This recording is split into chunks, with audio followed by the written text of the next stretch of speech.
J'habiterai mon nom. L'anecdote est célèbre. C'est la phrase qu'Alexis Léger, alias Saint-Jean-Perse, aurait inscrite sur l'affiche de l'Immigration Service américain en juillet 1940, alors qu'il débarquait à New York. On lit dans Exil, qui parut en 1942, cette notation « J'habiterai mon nom » fut ta réponse au questionnaire du port. Saint-Jean-Perse est un pseudonyme. C'est le nom auquel aboutit Alexis Léger après des essais divers. Christine de Pisan n'est ni un pseudonyme, ni un surnom, comme peut sembler l'être par exemple le nom de Rudebeuf. Christine de Pisan a reçu son nom du baptême, Christine, et de la filiation. Son père s'appelle Thomas de Pisan. Pisan désignant un lieu d'origine, un terroir, le lieu des terres du père, Pizzano, près de Bologne. Du nom donné, comment fait-on un nom propre au sens fort, c'est-à-dire comment se l'approprie-t-on? C'est cette question que je pose à Christine à travers l'image de Saint-Jean-Perse. Comment Christine de Pisan a-t-elle fait de son nom sa maison, sa définition et son destin? Nomen omen, selon le jeu fameux. Christine de Pisan n'est pas un nom caché. Christine n'a pas l'humilité des moines qui, par abaissement volontaire, dissimulent leur nom face à la grandeur de Dieu. Le Châtel Périlleux, par exemple, s'ouvre sur ces vers. Frère Robert fait parler le livre. Château Périlleux suis appelé d'un maître de l'ordre chartreuse, de plusieurs livres compilés et fait pour une Dieu épouse, le nom de l'acteur soit scellé.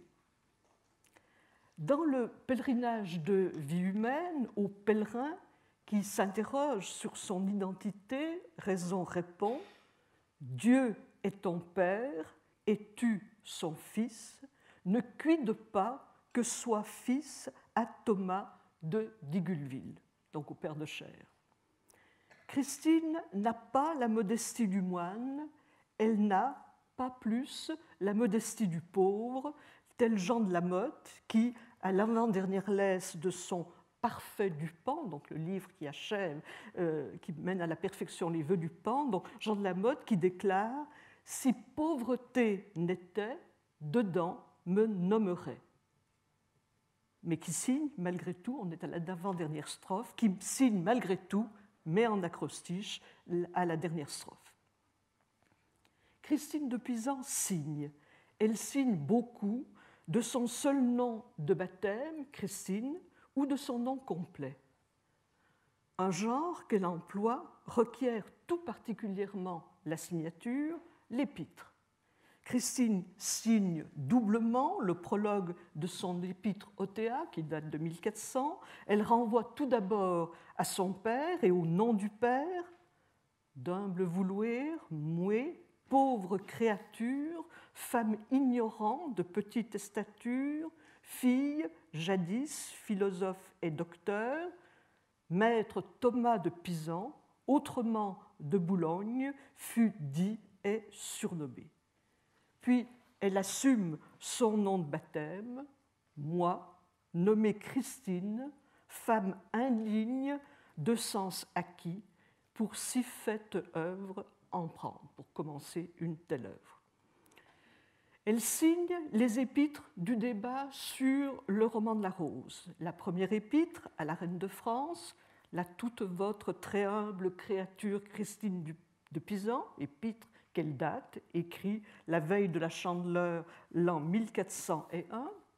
L'épître à Messire Guillaume de Tignonville, prévôt de Paris, où elle donne son nom dans l'adresse, de par moi, Christine, faible d'entendement, est la moindre des femmes désireuses vie honnête.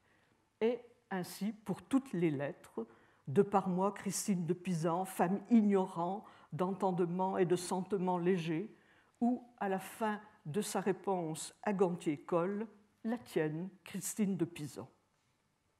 Christine, de même, date et signe son épître à la reine, donc de 1405, écrit le 5e jour d'octobre, l'an de grâce 1405, votre très humble, obéissante créature, Christine de Pisan.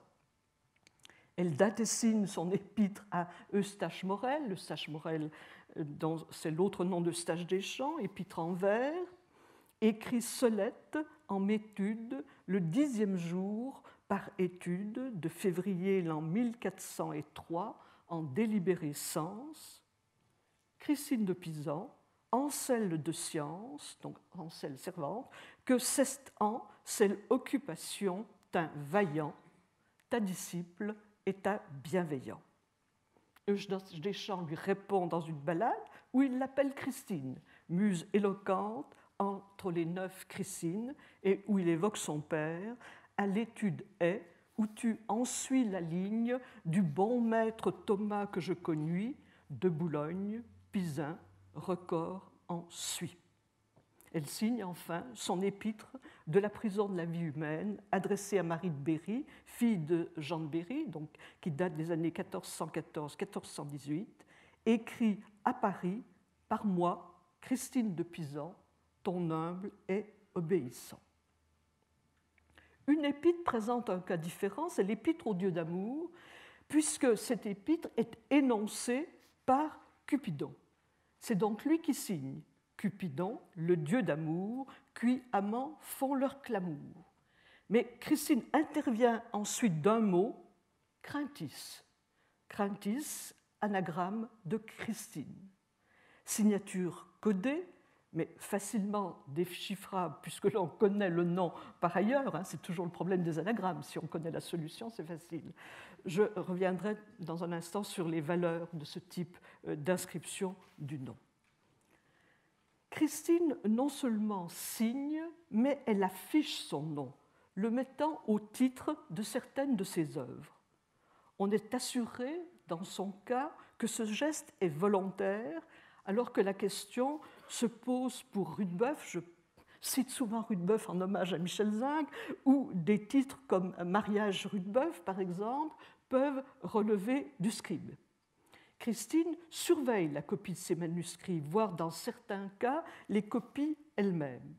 Elle assume ainsi sa figure d'enseignante dans un livre qui date de la même époque, 1400-1401, que l'Épître aux Théa, qui est aussi un ouvrage pédagogique, les enseignements, et voici le titre, les enseignements que je, Christine, donne à Jehan de Castel, mon fils. Se souvient-elle du titre de l'œuvre de Saint-Louis, qu'elle admire, les enseignements de Saint-Louis à son fils? La posture qu'elle revêt, en tout cas, est celle d'une figure en majesté. Une autre de ses œuvres porte son nom au titre La Vision Christine. Elle retrace, dans une perspective autobiographique, sa naissance et ses tribulations comme exemplaires des tribulations de l'histoire et du monde. Et une œuvre, enfin, de 1410, est intitulée, dans l'unique manuscrit qui la contient, La Lamentation Christine, même si les commentateurs ont l'habitude de la désigner sous le terme plus explicite de la lamentation sur les maux de la France.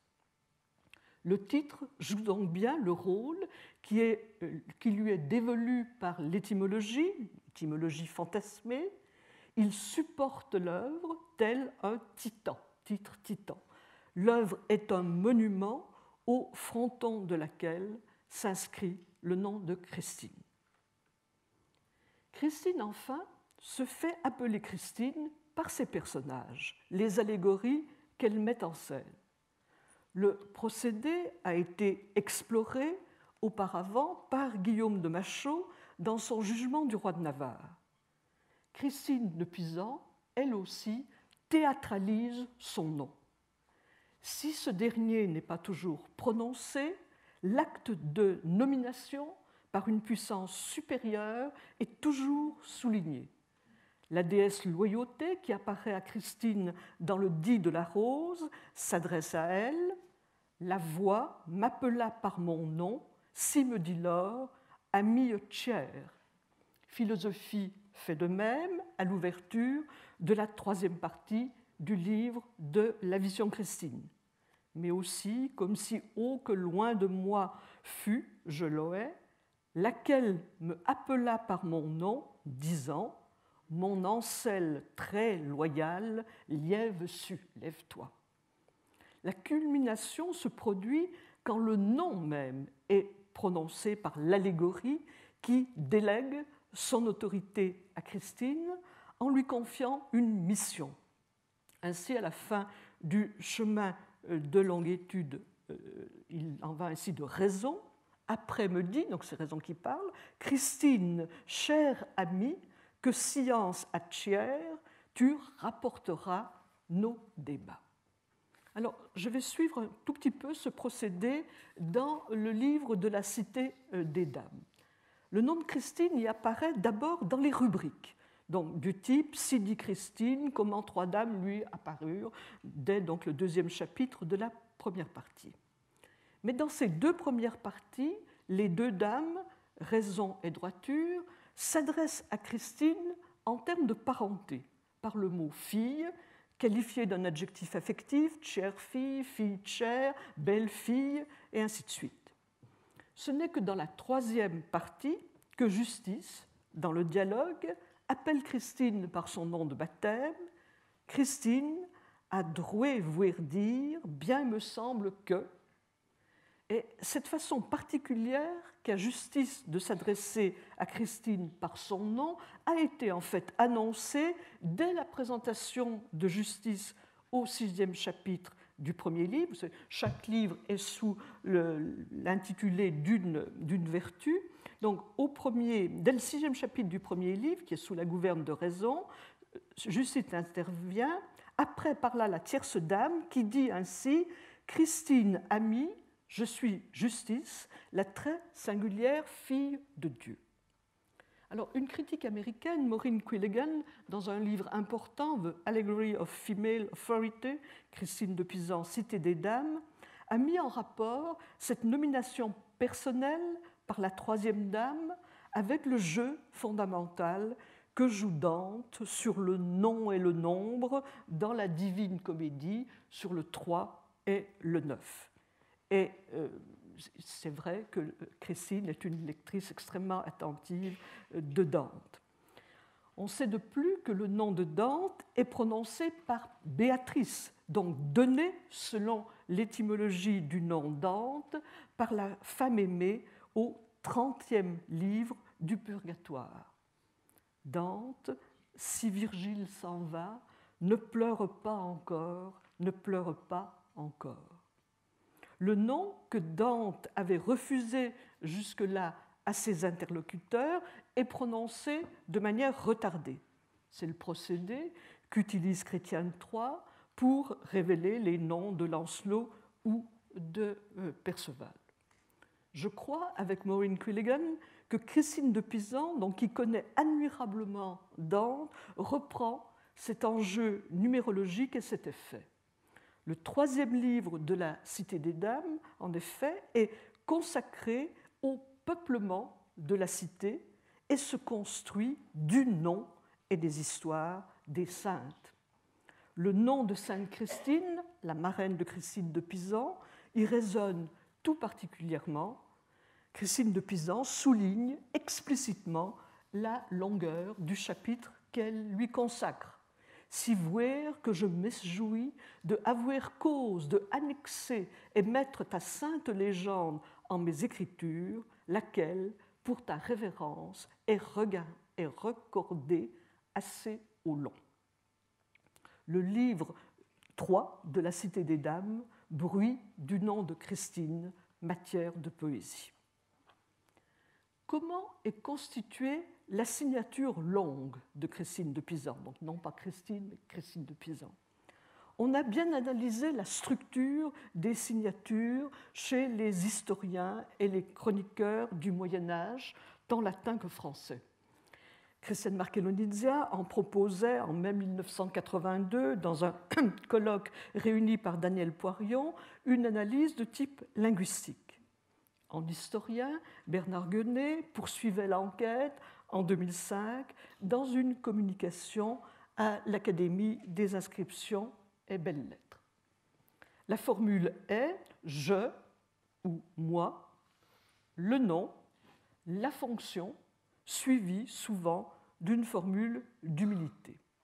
Cela donne par exemple chez Jean de Courcy, auteur de cette chronique qu'il intitule de son nom La Bouquechardière, il est seigneur de Bouc-Achard. Je prends son nom parce que Sylvie Lefebvre a cité cet exemple il y a 2 semaines.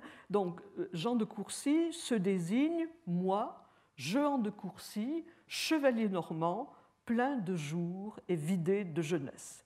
Ou, autre exemple, Gilles Limuisy, dans ses rimes sur la vie des évêques de Tournai, joue, je, Gilles, abbé à présent, dit Limuisy. Chez Christine de Pisan, on rencontre les formules suivantes. Je fais un petit échantillon. Moi, nommée Christine, femme indigne pour si faite œuvre en prendre. Prologue de l'Épître aux Théas. Moi, Christine de Pisan, femme sous les ténèbres d'ignorance. Début du livre des faits et bonnes mœurs du sage roi Charles V. Je, Christine, votre humble servante, dédicace du livre des 3 vertus à Marguerite de Guyenne, la femme du dauphin Louis, fils de Charles VI. On est loin des nominations à la 3e personne, s'il qui fit, du roman du XIIe siècle. On est loin même d'une désignation en je que l'on rencontre dans une des chansons de toile anonymes éditées par Michel Zinc, Oriolan en haut solier, et je, qui cette chanson fit, ici pas de nom, est une référence seule à l'acte de composer. Ce qui frappe dans les nominations de Christine est que la fonction est remplacée par le mot femme, et que ce mot femme fonctionne comme la définition d'un statut. Christine de Pisan est femme, voilà son irréductible étrangeté, et de ce lieu, elle invente de nouvelles forces et de nouvelles armes. Christine de Pisan ne cache pas son nom. Or, pourtant, elle utilise l'anagramme. Les raisons en sont d'ordre divers. Pratique, j'ai déjà cité l'exemple, signer une lettre dont elle n'est pas l'énonciatrice, comme dans le cas de l'épître au Dieu d'amour. Marquer son œuvre par son nom caché à des endroits stratégiques. Mais surtout, elle recourt à l'anagramme pour des raisons symboliques, faire parler son nom Christine, en faire un programme. On comprend alors pourquoi elle n'utilise pas l'acrostiche, ce qu'on appelle aussi un engin, l'acrostiche qui ne permet pas, c'est l'écriture verticale, de développement syntagmatique, ce qui n'est pas le cas de l'anagramme. Le nom Christine, qui est toujours graphié sans H par l'auteur, c'est la graphie italienne, donc Christine ou Christine, c'est R-I-S-T-I-N-E, est réécrit tout d'abord dans la formule en écrit, formule qui figure dans le refrain de la ballade 100 du premier recueil. En écrit, y est mis mon nom. Christine signale explicitement qu'elle révèle son nom, nommé m'y suit proprement, et ce nom la désigne comme écrivain à jamais. Christine en écrit. Son destin est inscrit dans ses lettres. La deuxième anagramme que propose Christine est ce mot craintis, signature de l'épître au Dieu d'amour, est dernier mot du dit de Poissy. Christine signe ce dit par l'anagramme final, et là encore l'annonce, et en la fin du dernier vers, de cœur loyal et fin me nommerait, et elle prie pour les vrais amants que vrai amour tient sujet et craintis. Craintis, dernier mot du dit. La ligne autobiographique de ce dit, une visite de Christine à sa fille, religieuse au couvent de Poissy, est claire. Pourquoi alors apposer cette griffe? Ce que je veux dire, c'est qu'on sait que c'est Christine de Pisan. Mais pourquoi craintis, dernier mot? Elle se peint sans doute par ce mot de manière indirecte, comme humble, elle qui vient de confier le jugement du débat qu'elle a enregistré, ce type de débat qui est le plus malheureux d'un homme ou d'une femme dans telle et telle circonstance. Elle a donc confié le jugement du débat à un grand seigneur, mais un grand seigneur dont elle ne donne pas le nom, sans doute Jean de Verchat, sénéchal de Hainaut. Le nom du dédicataire n'étant pas prononcé, s'il leur dit lors et vous nommez par nom, dit-elle au dédicataire, mais elle ne dit pas quel nom, elle ne prononce donc pas le sien ou elle ne le prononce que de manière détournée, équilibre complexe de voilement et de dévoilement, de respect et de retrait. Dans le débat de deux amants, une anagramme enclôt le nom de Christine, mais ça vous vous y attendez depuis le début, dans le mot chrétienté. Christianté. Quitrin de Troyes avait joué un jeu analogue avec son nom en indiquant avec orgueil dans le prologue d'Érec et Énide que son histoire durerait autant que chrétienté.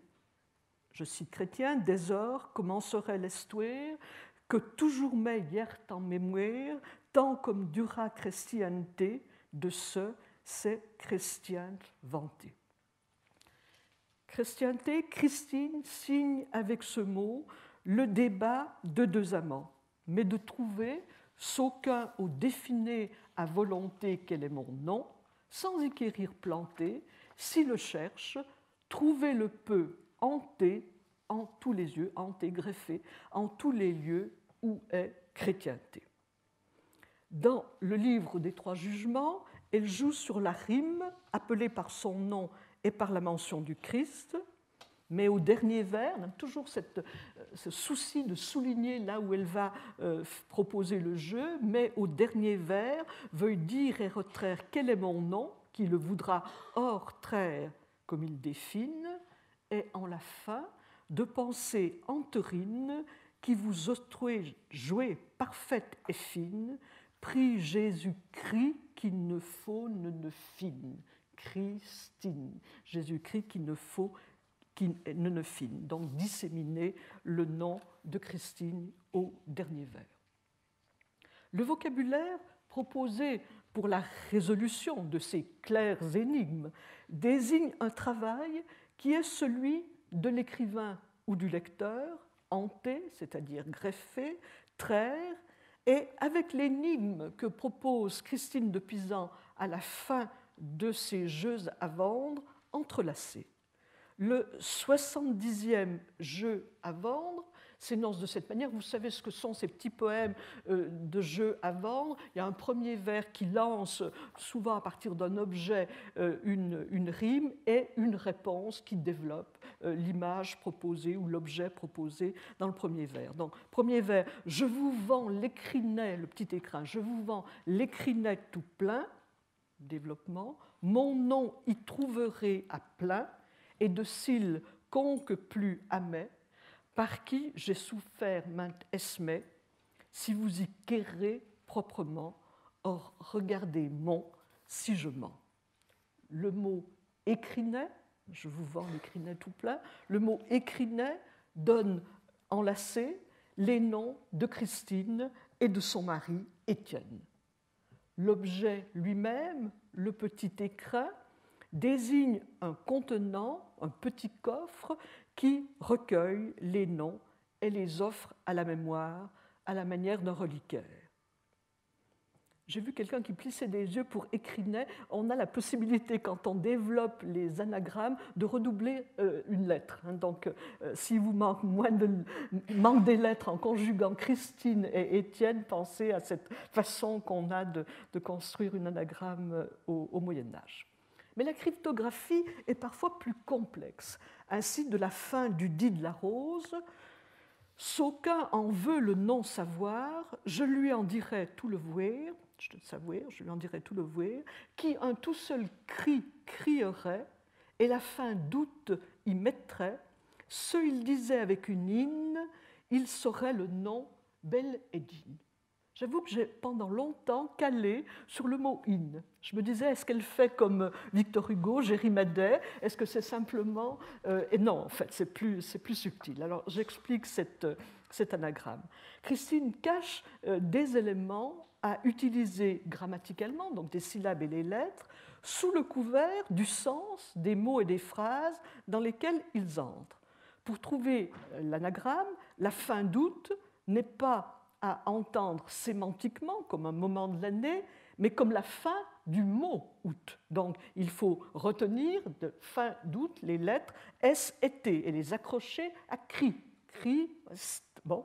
Et il nous reste ce in, le mot in, qui semble à première vue livrer sans cryptage la syllabe in, et en fait, mais j'ai mis du temps, c'est le mot hymne, que nous écrivons H-Y-M-N-E, qui se dissimule sous cette graphie Y-N-E, la graphie qu'emploie Christine, et qui est en fait une graphie plus troublante pour un lecteur moderne que pour un lecteur ancien. Le mot hymne écrit de cette manière, donc sans qu'on entende comme on le fait en prononçant ce qu'on voit en français moderne, est une graphie que j'ai, après l'avoir cherchée, donc rencontrée relativement souvent, et Christine a pu la lire en particulier, a pu lire cette forme dans l'Ovide moralisé, dans l'exemple d'Iphis qu'elle utilise dans la mutation de fortune, dans la transformation de ce jeune homme en jeune fille, ou plutôt de cette jeune fille en jeune homme. Elle y chante, commençait l'hymne. Elle écrit même dans l'Ovide moralisé I-E-N-E. Qu'est-ce que fait Christine avec cet anagramme? Elle présente l'énoncé comme si c'était une prophétie. Elle donne à son énoncé volontairement la forme d'une prophétie, qui est un genre goûté à l'époque. Elle en reproduit l'obscurité, une obscurité ici feinte, et elle élève, le procédé élève par là Christine au rang de prophétesse. Que révèlent ces jeux? La volonté, chez Christine, comme chez beaucoup d'écrivains de son époque, de mettre en scène, à travers leur nom, une persona.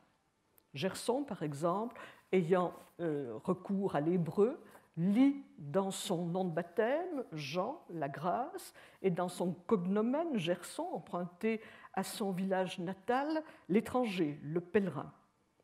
Christine expose les tensions qui l'animent, tensions entre humilité et orgueil, l'humilité de la femme, la craintive, et l'orgueil de l'écrivain en écrit, tension justifiée par la greffe du nom de Christine sur celui du Christ, modèle d'humilité et de puissance, fils de Dieu. Le nom est pensé comme un blason, comme des armes parlantes. À la fin du XVe siècle, un auteur comme Jean Molinet poussera même le jeu jusqu'à l'adjonction d'un dessin dans sa signature, en l'occurrence pour Molinet, un moulin. Comme dans ses autres œuvres, Christine affiche son nom dans la mutation de fortune. Or, vous direz quel est mon nom, et elle affiche, comme toujours, le moyen de le trouver. Le nom du plus parfait homme qui onque fut, le mien nomme. Le nom du plus parfait homme qui onque fut, le mien nomme, le Christ. In, faux avec maître, plus ni à fier, autre lettre. Il faut y rajouter in et il n'y a pas besoin d'aucune autre lettre. La technique de déchiffrement est donc donnée comme un programme littéraire. Divers moyens, je l'ai déjà dit, sont à l'œuvre. L'extraction, tirer Christine de chrétienté, l'ajout, ajout d'un suffixe, in, qui paradoxalement allonge morphologiquement, Christine est plus long que Christ, dans le moment même où il diminue sémantiquement. Christine est moins que le Christ. Et puis, autre procédé, la composition, conjoindre le nom de Christine et d'Étienne dans ce mot écrinet. La recomposition, enfin, qui, avant de conjoindre, isole des mots racines, ces mots racines qui sont le cri, le Christ et l'hymne. Ces radicaux disent la coloration de l'œuvre entre la plainte ou la colère d'une part, que résument le cri et l'hymne, et l'action de grâce de l'autre, union qui est scellée par le sceau d'autorité que confère le nom du Christ. Ces particules élémentaires, Christ, graphié très souvent dans la signature de Christine par la lettre grecque qui, en forme de X, employé, le in étant employé aussi comme rime. Donc toutes ces particules élémentaires sont dispersées par Christine dans son œuvre. En quelque sorte, elles essaiment. C'est le cas pour le cri dans la signature de la lamentation Christine, et à moi, pauvre voix, criant en ce royaume, désireuse de paix et du bien de vous tous, votre servante Christine, mue en très juste entente, doit vouer la journée. Donc, crie Christine, la voix criant dans le désert. On a un réseau sémantique et phonétique et poétique extrêmement fort à partir de ces mots éléments, de ces mots racines. Christine de Pisan aime explorer la langue, elle aime explorer les possibilités de la langue et elle opère généralement de manière systématique. On peut le voir par ses recherches sur les mètres, rondeaux d'une syllabe par exemple, sur les rimes léonines. Je me suis donc demandé si Christine avait tenté la signature par les chiffres en lecture inverse, en quelque sorte, de celle qu'on trouve fréquemment, en particulier dans les ouvrages historiques et prophétiques, des chronogrammes. C'est peut-être le cas à l'ouverture du Dittier de Jeanne d'Arc, donc la dernière œuvre de Christine quand elle reprend la plume pour célébrer la victoire de Jeanne d'Arc. On lit, donc début du Dittier, « Je, Christine, qui ai pleuré 11 ans en abbaye close ». La mention 11 est bien sûr en chiffres romains. Si l'on prononce la mention en chiffres romains, en donnant aux chiffres leur valeur de lettres, on entend 10 Christ, un Christi, en christian, chrétien. Ce serait une manière de rappeler le lien que Christine a noué avec le Christ et avec la chrétienté.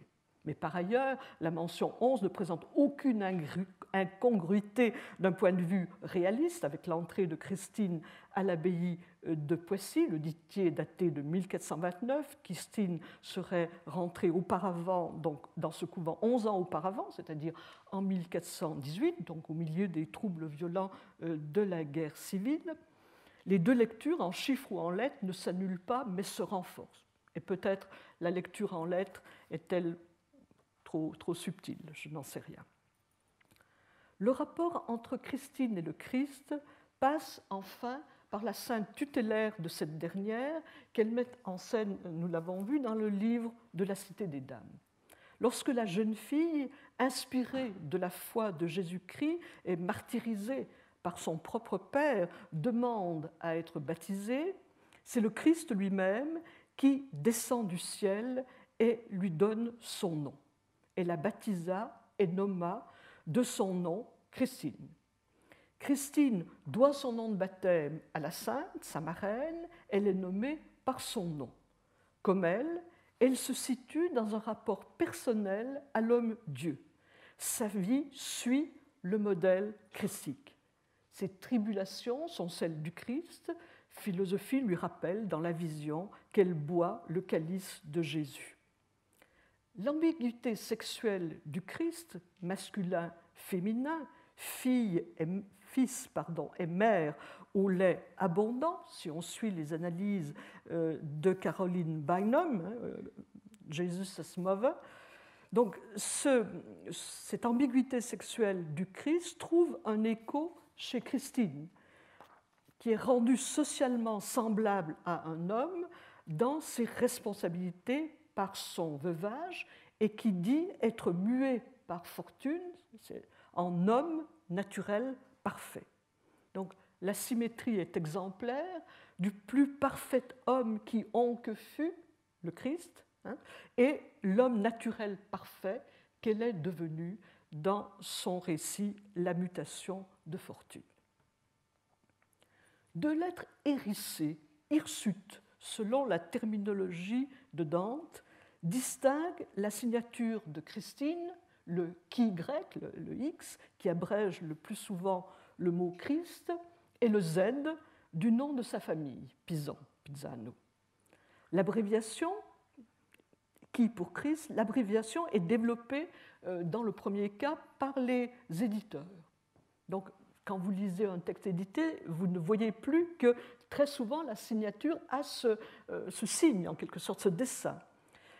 Et dans le cas de Pisan, la lettre étrange, le Z, a été rabotée par la tradition qui, à partir du XVIe siècle, écrit Pisan, P-I-S-A-N, rattachant à tort Christine de Pisan à Pise. Donc il y a une sorte de gommage, on rend Christine de Pisan lisse. Le nom de Christine de Pisan, quand on le lit dans les manuscrits, est beaucoup moins lisse que ça. Il y a une sorte de présence frappante, XZ ou qui Z, étrangeté dans le nom, étrangeté d'une femme écrivain. Le nom est matière énigmatique de poésie.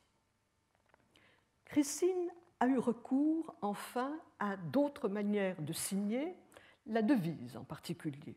Il s'agit de formules qu'elle a suffisamment mises en place, construites, pour qu'elles puissent fonctionner comme déclic d'identité. C'est le cas de l'indicatif solette, à dimension biographique, qui devient un refrain, ce que Gilles Deleuze aurait appelé une ritournelle. Se produit alors une tension entre la devise particularisante, qui individualise, qui féminise, et le nom généralisant, qui place l'individu sous l'enseigne du Christ. Un autre moyen de se nommer, pour Christine, est l'affirmation par négation. La figure est apparemment de modestie, mais elle enrôle malgré tout Christine sous la bannière des personnages dont elle prétend ne pas être digne. Christine reçoit dans la Cité des Dames l'ordre de raison de bâtir une cité nouvelle. Elle répond « Je ne suis mis saint Thomas l'apôtre, qui, au roi d'Inde, par grâce divine, fit au ciel un riche palais. » Dans la vision Christine, il lui survient une merveilleuse advision. Elle précise « Tout ne soit mis, bien que je ne sois pas, tout ne soit mis, Nabuchodonosor, Scipion, ne Joseph, ne sont point veués, ne sont point interdits, les secrets du Très-Haut au bien simple. » Et voici Christine au rang des rois, des apôtres et des prophètes.